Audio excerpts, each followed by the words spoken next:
I used to think that cold was just a temperature, something you could fight with a coat, a scarf, or a cup of cheap coffee. But the real kind of cold, the one that seeps through your bones, through your memories, that one lives in silence. And silence has no cure. My name isn't important anymore. On the streets, names fade faster than footsteps in snow. But once, a long time ago, I was a girl with dreams big enough to fill a city. Now I sell matchsticks outside luxury stores, not because anyone buys them, no one really does, but it gives me a reason to exist, to stand there, to pretend I belong to the world that rushes past. It's a performance. Each tiny match, a spark I trade for a moment of human attention. They call me the Match Girl. It used to sound like an insult. Now it feels like a title I earned. The city tonight is wrapped in snow. Every streetlight hums softly in the mist, and the glass towers reflect 1,000 ghosts of gold. Inside those buildings, people drink, laugh, and complain about how cold it is outside. I stand outside and smile at that line every time. Sometimes I imagine I'm watching a movie about someone else, a girl with red fingertips and fog in her breath. Maybe, if I pretend long enough, I'll start to believe I'm just an actress playing this part. But reality has sharp edges. My stomach reminds me every night that hunger doesn't care about imagination. It wasn't always like this. I used to work in a newsroom, not a glamorous one, but a local online outlet. I wrote short columns about people who were invisible: factory workers, cleaners, single mothers. The stories no one paid for, but everyone pretended to care about. Then one night, after months of layoffs, the editor called me in and said, "We're shifting to sponsored content. Human interest doesn't sell anymore." I left my badge on his desk and walked out with a notebook and a half-drained sense of purpose. But something in me refused to stop observing. Even when I had nothing left to write for, I still watched. Maybe that's the curse of being a storyteller. You keep recording the world, even when it stops recording you. Then came the assignment. It started with an anonymous message sent to my old work email. If you really care about the truth, there's something bigger hiding in those glass towers. The message mentioned a name everyone in the city knew: Ethan Vale, a billionaire investor, philanthropist, the man who owned half the skyline. And apparently, also the man whose empire was built on quiet corruption, labor exploitation, political donations, and ghost charities. I didn't know if it was true, but something about it called to me. Maybe because, deep down, I wanted to believe I could still matter, that I could still burn for something. So I made a plan. If I couldn't enter his world as a journalist, I'd enter it as something smaller, invisible, forgettable. That's how I became the Match Girl. I chose the corner near his main headquarters, a place where chauffeurs dropped off people in designer coats. Every evening, I'd sit with a small tray of matchboxes, my hair tucked under a beanie, my voice soft. "Matches, sir? Just a little warmth?" No one ever looked twice, except him. It was the second week of December. Snow was falling in perfect, silent choreography. I remember because that night I almost didn't go. My shoes were soaked through from the slush, and I hadn't eaten since morning. But something, maybe the echo of that email, pulled me back to my spot. He arrived around 9 p.m., stepping out of a black car, the kind that purred instead of roared. He looked like every magazine photo. Tall, immaculate, detached. The kind of man who didn't have to raise his voice to own the world. He walked past me, then stopped, just for a second. "How much for a matchbox?" I looked up. His voice wasn't warm, but it wasn't cruel either. £2, I whispered. He reached into his coat, pulled out a note, £50, and handed it to me. I stared at it, then at him. "That's too much." "Keep it. You look like you need warmth more than I do." He smiled faintly, then disappeared into the building. That smile shouldn't have meant anything, but it did, because for a split second, someone had seen me, and that tiny recognition lit something inside that hadn't glowed in years. That night, I lit one of my own matches, not for heat, but to remember that spark. The flame trembled in the air, like it knew it wasn't supposed to last. And I whispered to it, he looked at me. Over the next few nights, I saw him again. Always the same car, same time, same quiet look. Sometimes he nodded. Sometimes he stopped and bought another box. It became a ritual, one that made no sense to the world but made all the difference to mine. I started watching him closely, pretending I was only collecting details from my secret story. But in truth, I was collecting warmth, the way he carried himself, the slight exhaustion in his eyes, the way he seemed lonely, even surrounded by power. One evening he asked, "Why do you sell matches here?" I smiled, careful not to sound rehearsed. "Because everyone here already has light. They just forgot what it means." He paused. Something flickered in his expression. Then he said softly, "That's a dangerous thing to say in this city." "So is the truth," I replied. He looked at me for a moment longer, as if trying to decide whether I was naive or brave. Then he said, almost to himself, "Maybe both." After that, he didn't come for a week, and I shouldn't have cared, but I did. More than I wanted to admit. It was strange to miss someone whose name carried power, while mine was whispered like a rumor in the wind. I wrote in my journal that night, if I were still a reporter, he'd be my story. But now, he's just my proof that kindness still exists, even if it hides behind marble walls. When he finally appeared again, it was raining, the kind of cold rain that slides down your collar and straight into your soul. He stopped beside me, holding an umbrella big enough to cover both of us. "You'll freeze out here," he said. "I'm used to it." He hesitated, then did something that shocked me. He offered me his umbrella. "Take it. I have another one inside." I wanted to refuse, to keep the line between our worlds clear, but I took it. His fingers brushed mine briefly, accidentally, but the warmth was electric. As he walked away, I whispered after him, "Thank you, Mr. Vale." He stopped, turned, and smiled. "You know my name?" I nodded. "Everyone does." He looked at me for a moment longer, something unreadable in his eyes, then turned away. And just like that, my story began to write itself. That night, in my notebook, I wrote, "He noticed me again." Maybe light can't save the darkness, but it can remind it that the world isn't cold forever. But I also wrote something else, hidden under that line. I have to know the truth, and I have to decide whether I'll burn for it. The rain didn't stop for 3 days after that night. The streets turned silver and soft, as if the city itself was trying to remember what warmth used to feel like. I sat under the awning of a coffee shop across from Vale Tower, holding the umbrella he gave me, black, heavy, elegant, with his initials on the handle. It looked absurd next to my torn gloves and cheap coat, but it made me feel human again. I shouldn't have kept it, but I did, like a thief who steals not gold, but meaning. I began gathering everything I could about Ethan Vale, not just from headlines, but whispers. He was called the man who buys everything but time. Investments in green energy, real estate, AI, philanthropy foundations. But behind that gleaming public life were dark trails. Companies shut down mysteriously, journalists silenced, and lawsuits buried under confidential settlements. Some nights, I stayed awake reading reports on my dying phone, huddled near a bakery that left its Wi-Fi on after hours. Every link led to another ghost. Every ghost had his fingerprints. The journalist in me should have felt triumphant. I had found a real story again. But the woman in me felt conflicted, because while my mind collected facts, my heart collected moments.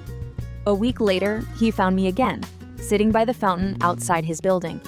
The night was windless, the water frozen into glass. He looked tired, not the kind of tired that sleep fixes, the kind that lives behind your ribs. "You're still here," he said. "Matches don't sell themselves. You could work somewhere warmer." I smiled faintly.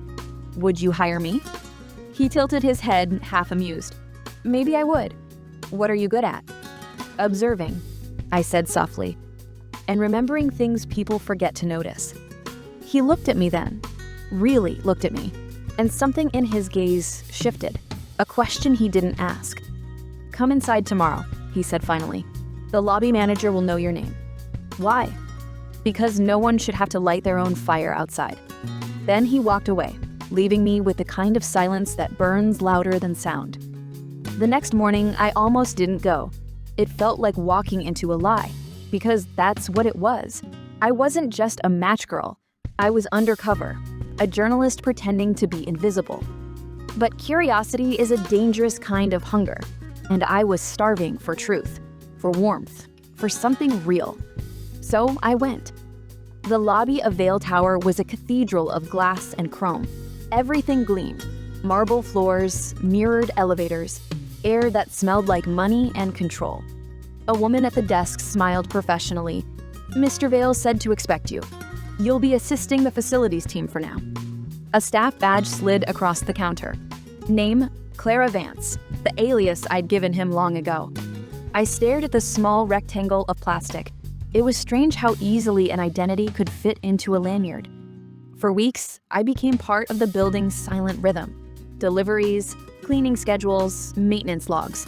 No one looked twice at the girl pushing a cart of supplies, but I looked at everything. Every floor plan, every locked door, every name that appeared twice in the payroll files when it should have been once.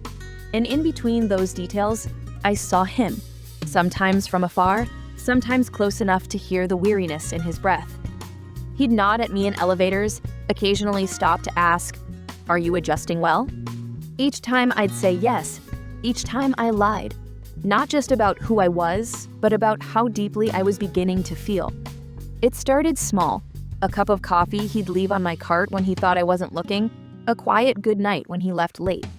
A shared silence that felt heavier than words. I told myself it was empathy, human recognition in an inhuman world. But it wasn't. It was warmth. Real, living warmth. The kind that makes the cold unbearable once you felt it. One evening, I found myself in his private office. Not by invitation, but by risk. The cleaning team rotated floors weekly, and this time it was mine. His office was a museum of success. Panoramic windows, steel bookshelves, a minimalist desk that could have fed a family of 4 for a month.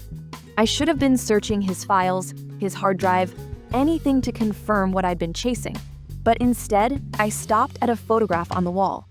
It was him, younger, standing beside a woman and a small girl in front of a cabin. Their smiles looked honest, the kind that isn't rehearsed for press. Then I noticed something else. The dates engraved on a silver frame beneath it. The little girl's name. The year she died. Suddenly, the air felt thinner. I'd read rumors once, buried in an old article. An accident. A loss.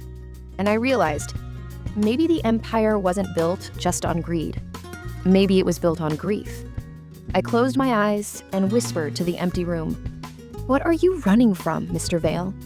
The silence didn't answer, but I swear the walls remembered.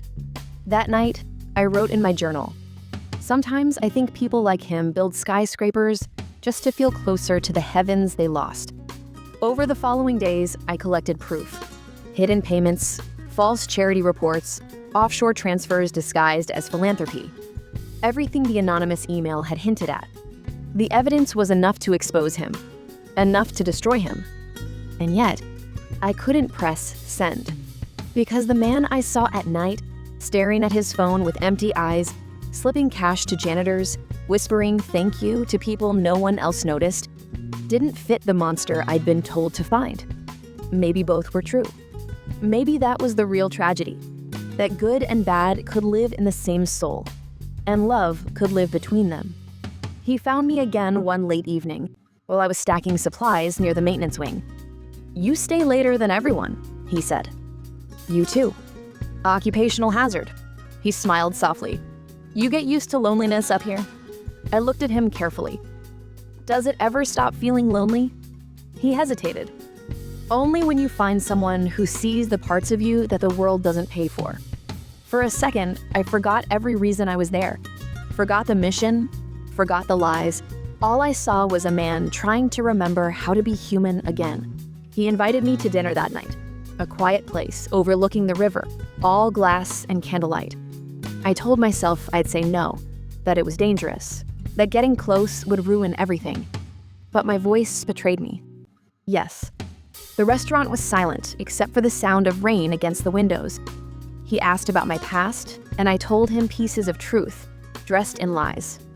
Journalism school, a sister who never existed, dreams I once had. He listened like no one ever had, and when he spoke about his daughter, his voice broke. Not visibly, but enough for my heart to hear it. He said, "She loved matches. Used to light one every night before bed. Said it kept nightmares away." Something inside me trembled. He smiled faintly. Strange, isn't it? The smallest flame can make even grief look gentle. And in that moment, I knew I couldn't destroy him, even if he deserved it, even if the truth demanded it. Because behind the empire was a father who'd once lost everything. When he dropped me off that night, he said, "You're not what you pretend to be, are you?" My breath caught. "What makes you say that?" "Because you look at the world like you're trying to write it down before it disappears." I wanted to laugh, cry, confess, but instead I whispered, "Maybe I'm just trying to survive it." He smiled sadly. "So am I." That night, I burned my first match in weeks. It glowed orange against the window pane, reflected in the rain like a dying star, and I thought, maybe warmth doesn't always come from honesty. Sometimes it comes from the lies we tell each other to keep each other from freezing. The night it all came apart, the city was eerily calm. No rain, no snow, just the kind of stillness that feels like a hell breath before a storm. I sat on the rooftop of an abandoned building across from Vale Tower, the umbrella he once gave me resting beside me. Its black fabric rippled slightly in the wind, like it remembered warmth, even when I didn't. In my hand was the flash drive full of everything.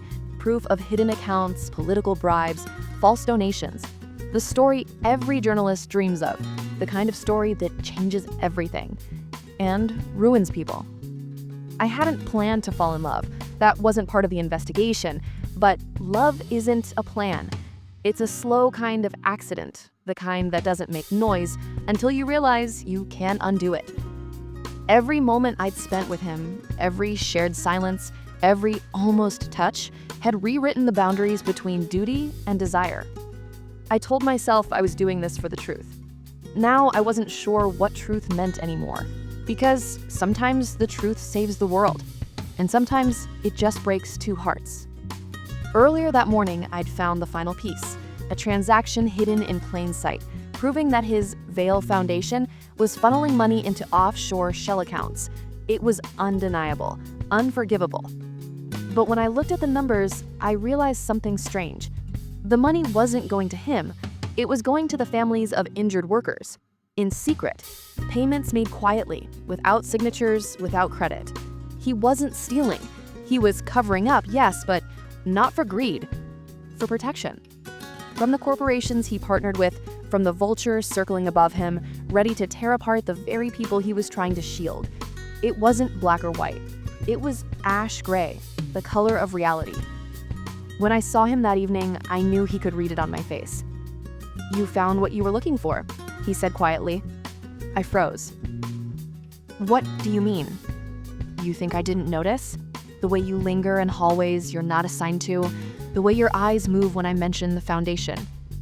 I couldn't speak. The silence between us pulsed. "Who are you really, Clara?" My throat tightened. The lie cracked like thin ice.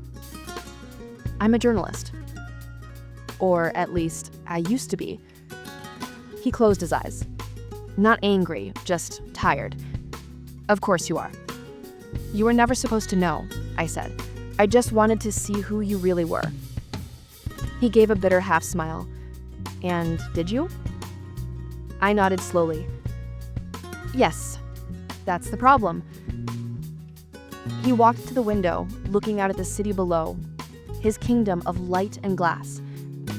"You think I built all this for greed?" "I think you built it because you couldn't save what mattered most." His breath caught, and for the first time, I saw the fracture beneath the perfection. My daughter's accident. The construction company was using untested materials. I tried to shut them down after, but they're lawyers. He stopped, his voice trembling. So I took control, bought them out. Every dirty piece of the system I could.